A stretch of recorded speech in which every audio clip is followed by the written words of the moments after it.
In today's video, we'll delve into a captivating testimony from a former close associate of T.D.Jakes, revealing details about his and his son's involvement in a same-gender lifestyle. We'll explore how T.D.Jakes' wife, Serita Jakes, has long been aware of his sexuality. Stay tuned for an in-depth examination of these ongoing developments. Various social media sources have raised questions about T.D.Jakes' connection with rapper Sean Combs, also recognized as Puff Daddy, P Diddy, or Diddy. P Diddy's past 11-year relationship with Cassie Ventura, concluding in 2018, has taken a legal turn with Cassie alleging sexual assault and repeated physical abuse. Cassie's compelling evidence has put Bishop T.D.Jakes in the spotlight, entangling him in the controversy surrounding P. Diddy and Cassie's tumultuous relationship. The assertion implies that the bishop attended gatherings hosted by Diddy that involved same-gender intimate activities. Moreover, a young man from the Potter's house is accusing his former pastor of sexual abuse during his underage years, adding another layer to the allegations. It appears that the married bishop has exhibited a more pronounced interest in men than women. The unfolding situation presents a complex web of intertwining controversies. This tendency is not solely associated with Bishop Jakes. It also extends to his two eldest sons. In a recent installment of the MVMO podcast, a former associate of T.D.Jakes disclosed surprising information about the well-known pastor, his wife Serita Jakes, and her two sons. The associate alleged that Serita was already aware of T.D.Jakes' homosexuality before they got married, proposing that their union was a means to conceal his lifestyle. This decision was purportedly made swiftly, credited to T.D.Jakes' acceptance of Serita and her two sons, who are not biologically related to him. The source emphasized how T.D.Jakes warmly embraced Serita and treated her children as if they were his own, forming a strong bond that seemingly resulted in unwavering loyalty from Serita. For a comprehensive understanding, you can find the entire podcast on her channel by following the link in the description below.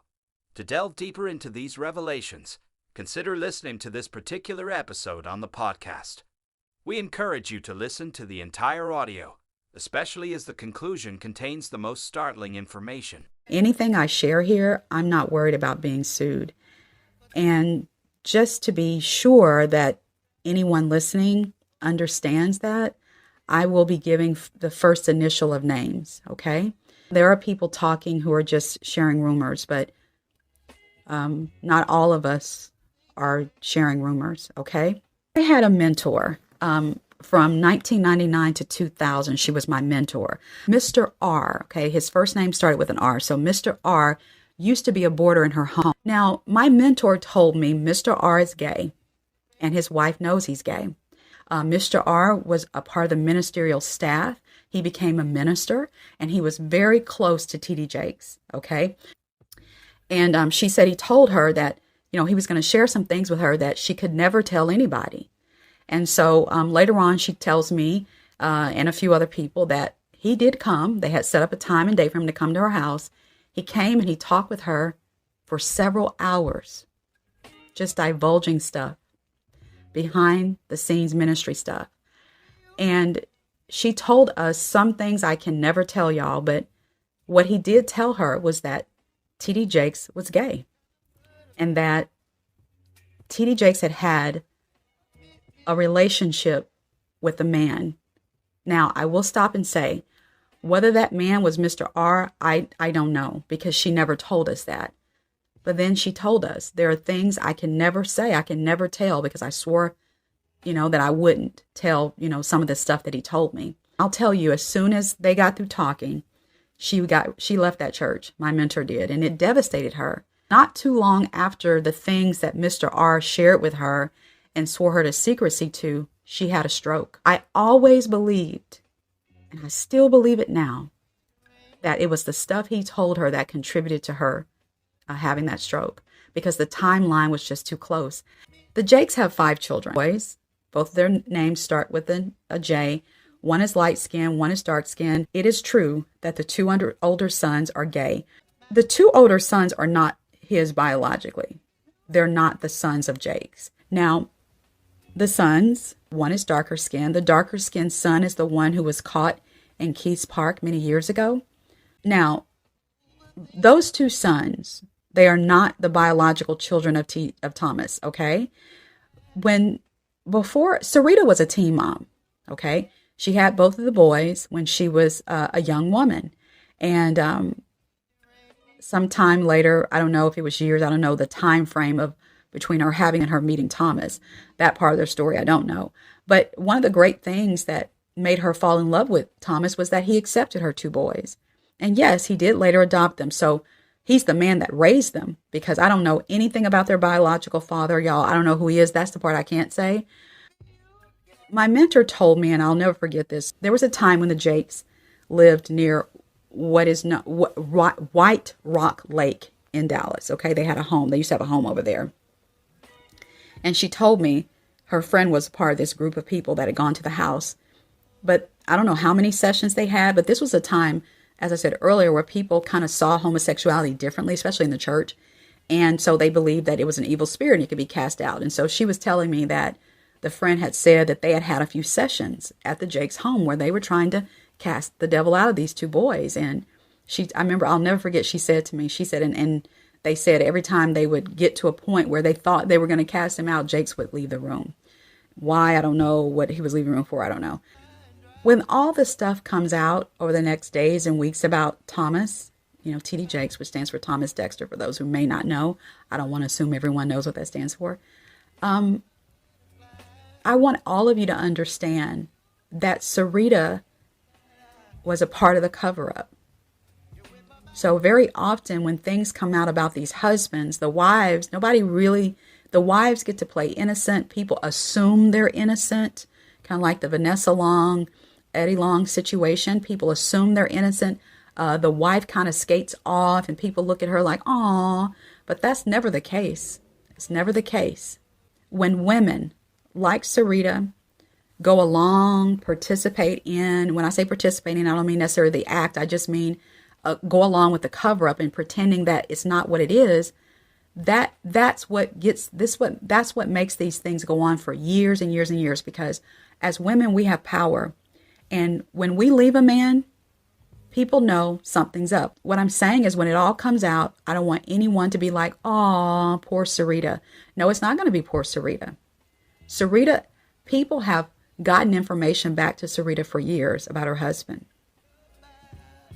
But there came a time when certain things were getting back to her, and then he took over her email. Listen, Thomas buys Sarita's clothes. He's always bought her clothes. And so you got to understand the kind of state Serita was in when she met Thomas. What would she have done if she left him? She didn't have nothing. She had nothing. She came from nothing. She was a coal miner's daughter. When I say she came from nothing, I don't mean she as a person isn't valuable. What I'm saying is she didn't come from prestige or money or anything like that. She was a poor girl who had come from upside a mountain in West Virginia. And it was because of him that, she is and has all that she does. So I don't know. I'm not trying to get into her mind and understand why she stayed, why she was okay with him having these extramarital relationships. I don't know. All I know is I'm not even sure if she would have ever had anything had it not been for him. And so maybe she felt some sort of devotion to him because of that. I don't know. And he did take her two sons that she had out of wedlock. Again, not a shaming statement. I'm just saying that because that's the phrase we used to use. And he raised them. I won't be shocked by anything that comes out, but I do know a lot of people are. And I just hope that they don't put it in the lap of God. God doesn't have anything to do with these folks' messes and schemes and sleeping around and whoremongering. He has nothing to do with it. You have to understand it wasn't God allowing, it was us allowing. These rumors have been out for years. How come the church never held him accountable? Maybe he would have sat down years ago. Despite facing social media claims of being labeled a power bottom, T.D.Jakes' wife staunchly supports him. Shortly after news broke about T.D.Jakes' alleged Hollywood scandal, she shared a significant social media post. In her message, she suggested that challenges are part of God's plan to fortify us. She declared 2024 as the year of cleansing one's palate, aiming to defy the devil by speaking prosperity into areas lacking confidence. Despite the wild allegations linking T.D.Jakes to rapper P Diddy's parties, where scandalous activities supposedly occur, Jakes addressed the accusations in a recent online church service on YouTube. He refuted the rumors, stating he believes them to be entirely untrue. Last week, social media reports claimed Jakes is gay and attends parties hosted by P Diddy. Jakes made it clear that he would address everything directly when the time is right. He emphasized his purpose to prophecy and fulfill his divine calling, not to convince anyone of his identity. Amid online rumors linking T.D.Jakes and his relationship with his wife to P Diddy, a spokesperson for Jakes issued a statement, unequivocally denouncing the false and baseless claims circulating on social media. Drawing parallels to Diddy, who faced sexual assault claims after Cassie's lawsuit, Jakes distanced himself from the allegations, maintaining his innocence. Diddy settled with Cassie the next day, facing accusations of drugging and sexually assaulting a college student in 1991. He also faced similar accusations with singer Aaron Hall over 30 years ago, and allegations of sexual slavery involving a 17-year-old. Diddy stepped down from Revolt Network's chairman role, but vehemently denied all accusations, asserting that he will fight for his name, family, and the truth. Welcome to Omega Stories, the best Christian channel on YouTube.